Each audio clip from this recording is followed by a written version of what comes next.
Hey you guys, it is me, Gracie Jane, and I am here to kind of cover a few topics actually today. So I want the main point of my video today is I really want to talk about illegal silicone injections.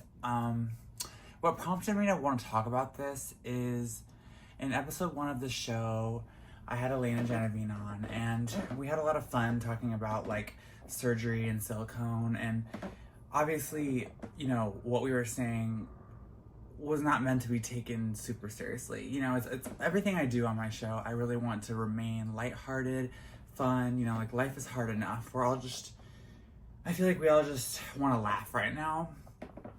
So, I don't know, it got me thinking, and it started a conversation on my Instagram, which sadly got deleted. I don't know if you guys saw, but that's a whole nother chapter of the story.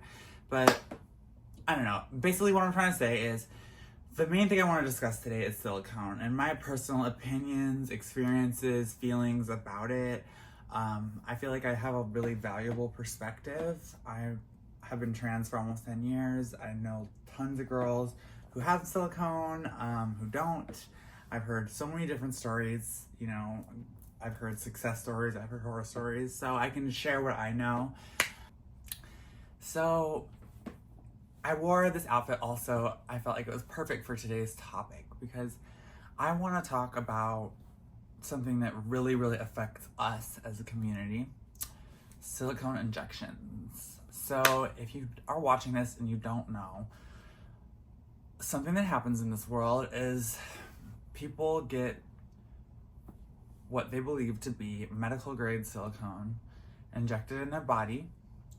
I believe it's usually into the muscle. I'm not 100% sure on this, but that's what I've heard.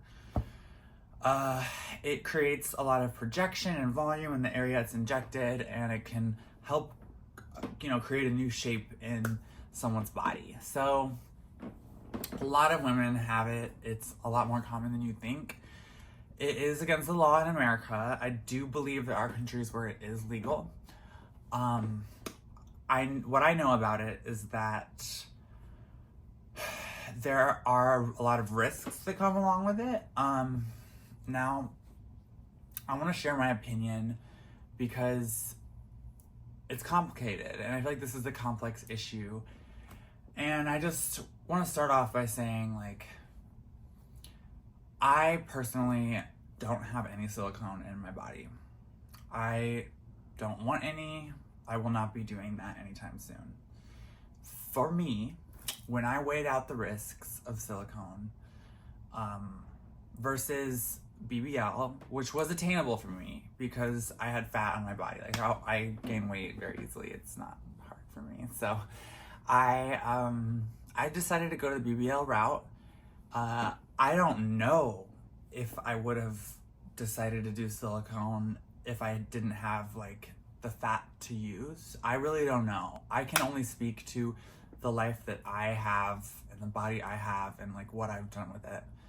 But for me, you know, my desperation for body was there, but there was a fix for it that, albeit wasn't as quick as maybe going to get silicone pumped into me, it was a fix. So the reason I'm pointing all this out is I feel like the silicone discussion has to continue always because people need to understand the bigger picture. For people in my industry, a lot of times there's a lot of pressure to have the perfect body because at the end of the day, that's what your value is in this particular industry, not in life, because, honey, we are all priceless.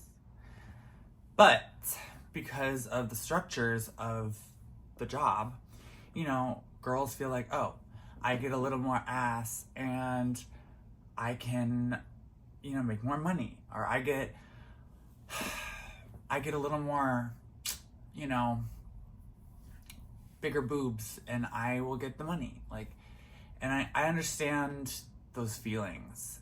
And I think that it is just the sad truth of like people in my industry. So there's like definitely a beauty standard. And I think that it's fair to say that that beauty standard exists throughout every industry, you know, in every part of the world. Like, whether or not you like it, we're constantly being shoved beauty standards in our face. Like, unless you live under a rock, you watch movies, TV, something like there, you know, unless, like, I'm sure that there are some people out there that sit in their house and read all day. Well, guess what, honey? They're not watching this video right now. So you can't sit here and say that beauty standards don't play a part in this toxic culture of us feeling the need to change our physical bodies to fit in more into society and to make more money and to, you know, achieve more. Like, there are studies done about better, like, attractive people being more successful, and every human wants to be more successful. Like, that's just every woman, of course. Like, why would we not want to succeed?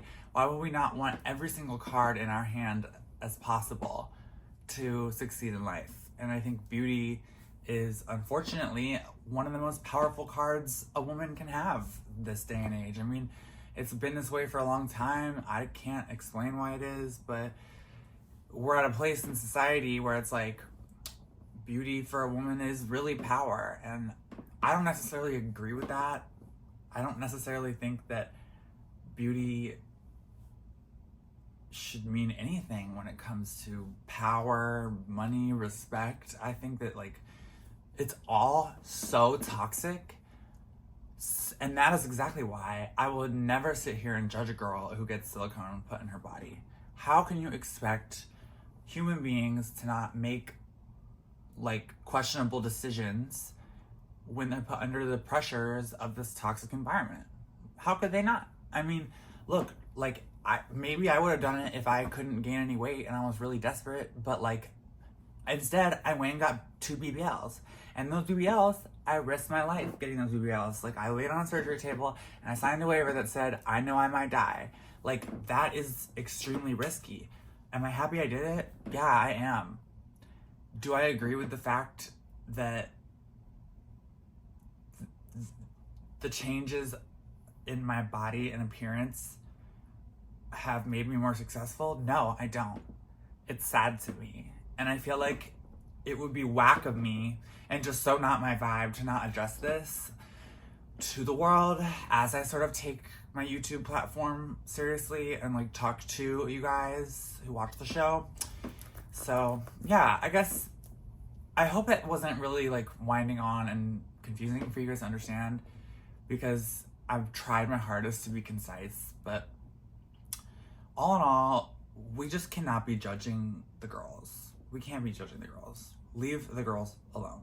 Like, it is so hard to be a woman. It is so hard to be a trans woman. It is so hard to be someone in my industry. Like, whatever brought someone to the decision of getting pumped,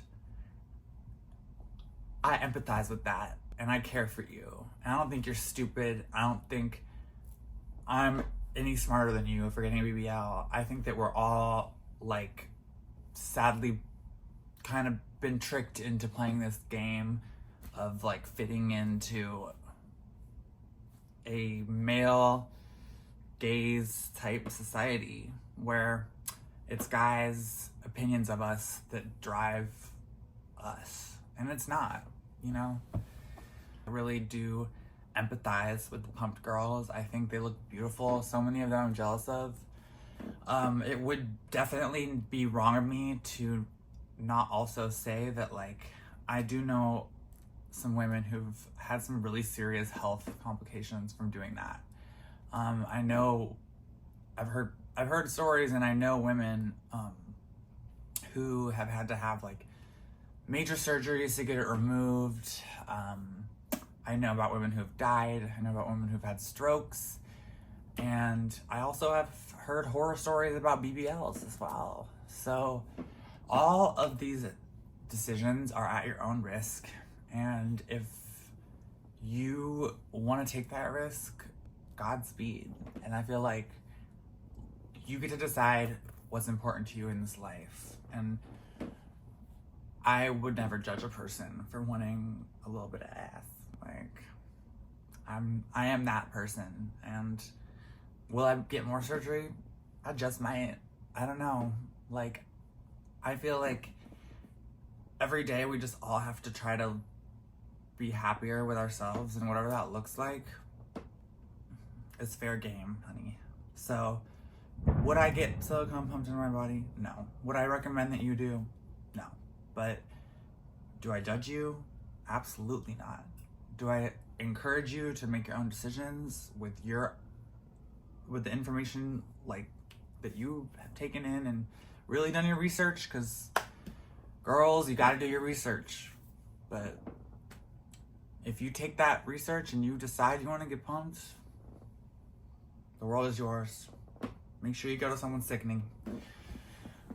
Anyway, but yeah, aside from that, I also kind of wanted to just catch you guys up on a few things in my life if you're interested. So yeah, like I said, my Instagram is disabled. Sadly, they took away my main account and my backup account, and they flagged it for account integrity, meaning that they thought I was trying to be someone else or like impersonate myself. But I wasn't, and you know, unfortunately, with Meta and like these big companies, there's really not that much I can do. So it got me sort of thinking about just whether or not I really even wanted to have a personal Instagram, and I just don't think I need one at this point. You know, it's like the Gracie Jane Show has an Instagram. It's at Gracie Jane Show. Feel free to follow me on Instagram if you want. I'm going to be posting shorts and stuff from the show there, and I might post like the occasional update because I do want, like, I need a way to stay in touch with you guys. But I just feel like for Gracie Jane, the person that, you know, you see before you, my work speaks for itself. Like, it's all over the internet, and if I'm going to get deleted again and again, I just don't want to waste my time putting energy into content for that specific app. So the good news about that is that it leaves me a lot more time to spend on the Gracie Jane Show and also on YouTube. I actually really am enjoying YouTube so far. I feel like you guys are so positive, and I just have been getting this overwhelming love and just appreciation for me that I don't really see on a lot of these other apps. So thank you. And if you're like a new subscriber or you hadn't heard of me before the show, just want like to say thank you so much for giving me a chance to entertain you, because I promise I've got more. But anyway, aside from that, I'm super excited. I have my track with Chase Icon coming out on December 22nd, Motherhood. Make sure you pre-save it. I will include the pre-save link in the description box. But I'm really excited about that. I got a lot of new music on the way. My producers just came into town and we worked on a bunch of new stuff, so that's exciting.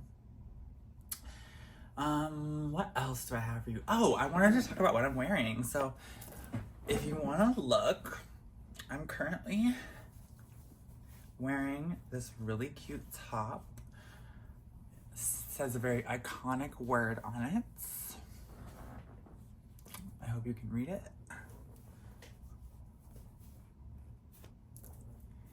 So I just want to tell you a little bit about my outfit. Neo Hulu X, who you guys met on the last episode of the Gracie Jane Show, actually, this is her brand that we were talking about on the show. She was able to get me some stuff. So as promised, I wanted to try it on and show you guys. So the brand is called Nuwa 1997. That's N-U-W-A 1997. Look them up because look how cute. Oh my God. These sweatpants, like, see, I got the heated blanket out because cold, even in LA. I mean, I know it's probably colder other places, but so cute, right? The sweatpants, and they're kind of like the drop crotch sweatpants. So depending on your style, you know, they're kind of got the drop crotch, or you could like roll them up if you like that sort of like tighter fit.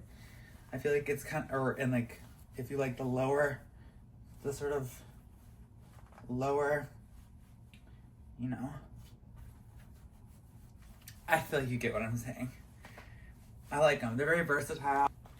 They have these amazing, like, rhinestones all up the pant legs. So yeah, I just wanted to show you guys my amazing new outfit from Neo Hulu's brand, New One 1997. Please check them out. I'll also include them in the box below.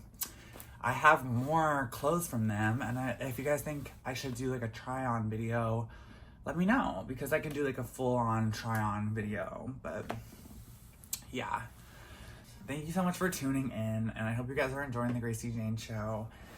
Please make sure you are subscribed to my channel, and go ahead and, you know, check out my Patreon, follow the Gracie Jane Show Instagram or TikTok, and just tap in with me, because I want to like make more videos. And thank you so much, and I love you guys. Mwah.